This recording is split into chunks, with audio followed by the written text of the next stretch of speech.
really see what you saw, right? To feel what you felt. And to do that, you need the right tools. Today, we're talking about some of the most powerful words in our language, adjectives. Let's dive in. So what exactly is an adjective? Well, at its heart, it's a word that just adds more detail to a noun or a pronoun.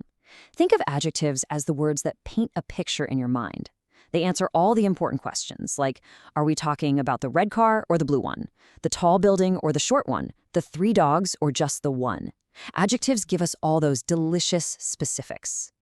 And here's where you can really see their power. Look at the before sentence. The dog chased the ball.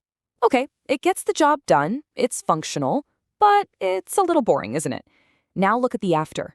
The energetic, fluffy dog chased the bright red ball. Bam! Instantly, you have a much clearer, more vivid image in your head. That's the magic of adjectives. They bring our sentences to life.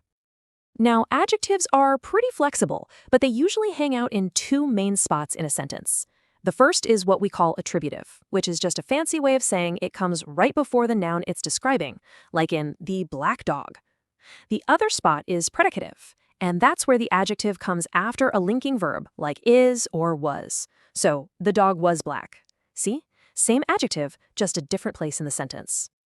It turns out, adjectives isn't just one thing. It's more like a big family, and each member of the family has a really specific job to do.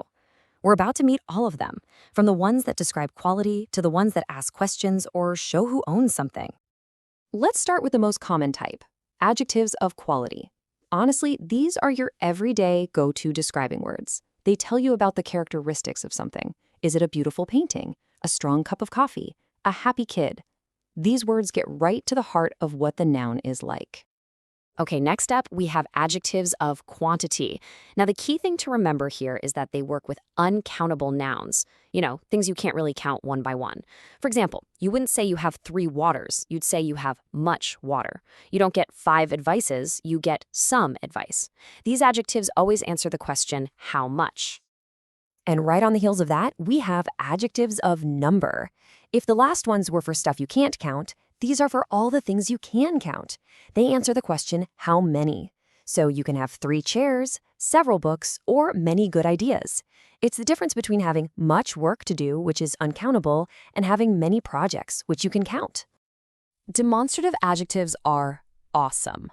They basically act like a pointing finger. They tell you exactly which one you're talking about, usually based on how close it is to you, like this pen right here in my hand, that building way across the street, these papers on my desk, and those clouds way up there.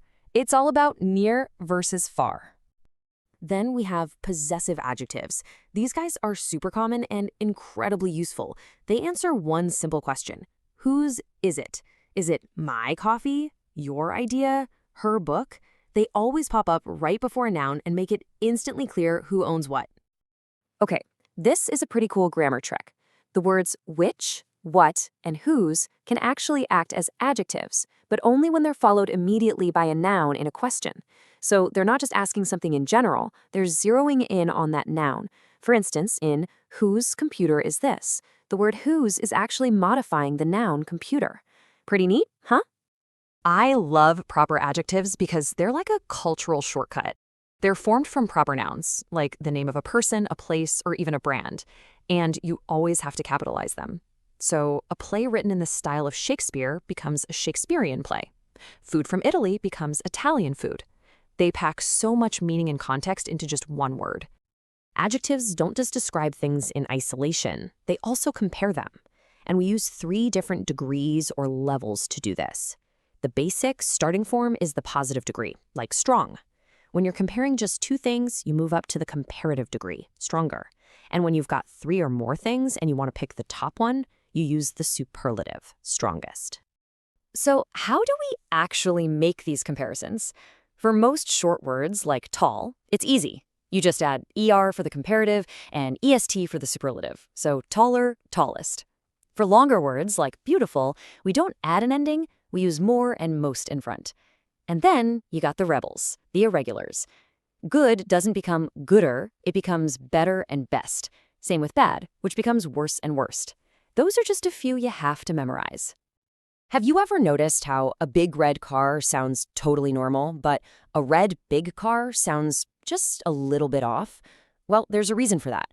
It's called the Royal Order of Adjectives. It's this unwritten rule that native speakers just know instinctively. You generally start with your opinion, then size, then age, then color, and so on. It's this hidden, fascinating structure that makes our sentences flow.